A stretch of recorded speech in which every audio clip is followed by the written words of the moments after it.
Olá a todos, todas e todas, e bem-vindos ao primeiro Congresso Paraguai de Linguística Aplicada. É um prazer para a gente estar aqui. E hoje a gente apresenta esse artigo intitulado A Internacionalização como Prática Local na Formação de Professores de Línguas, a Telecolaboração Brasil-Canadá. É um artigo que está sob revisão para estar dentro da revista do Congresso. Esse é o Gustavo Moura. Ele está falando da Universidade de Manitoba, onde ele está concluindo os estudos de doutoramento dele. E eu sou a professora Yara Maria Brus, estou falando do Paraná e sou docente da Universidade Federal do Paraná. Essa apresentação aborda os seguintes temas e essa análise é uma análise qualitativa com características da epistemologia de emergência, o que significa que os significados eles foram surgindo das interações entre os participantes do projeto de telecolaboração. A gente vai falar um pouquinho dele já já.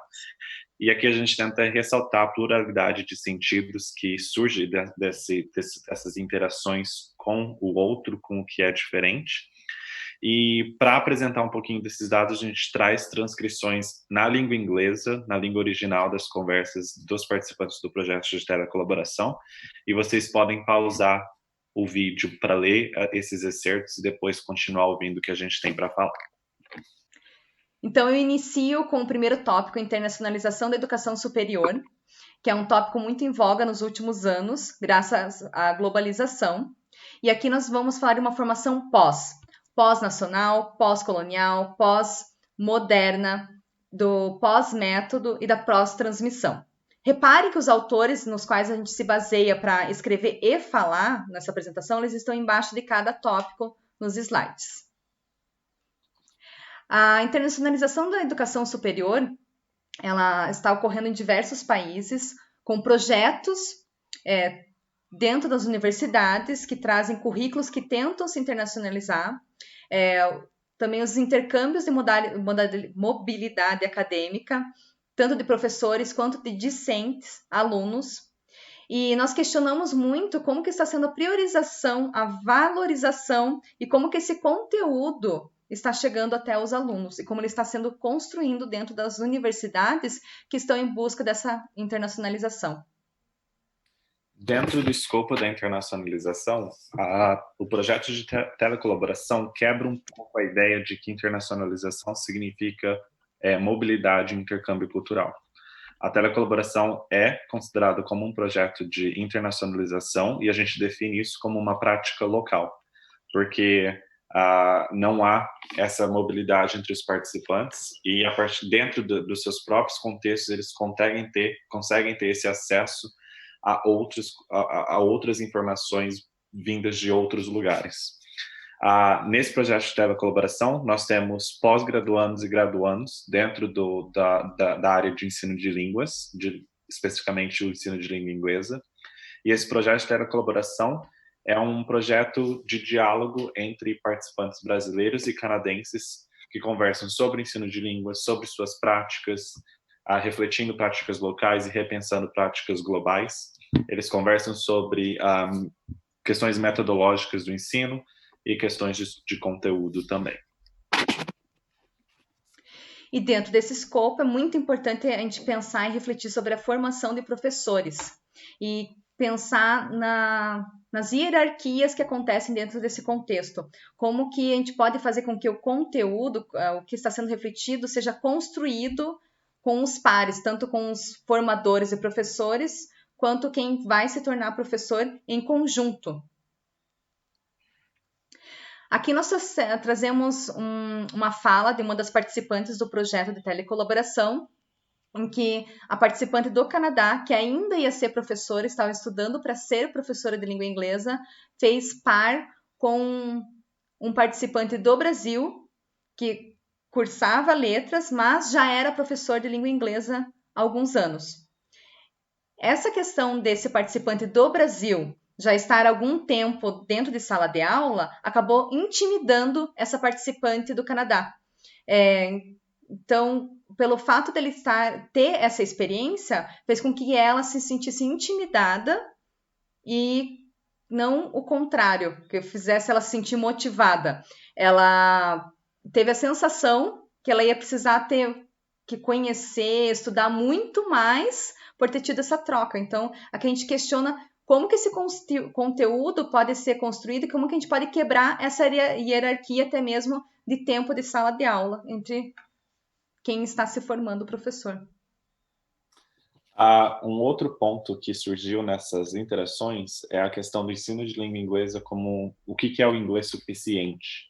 Aqui a gente fala muito a gente questiona muito o paradigma de que você aprender inglês é você aprender inglês para passar num teste de proficiência.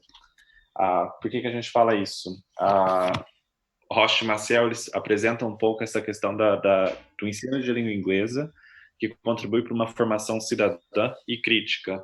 E eles propõem que o ensino de língua inglesa ele não precisa ser um ensino linear e nem vertical.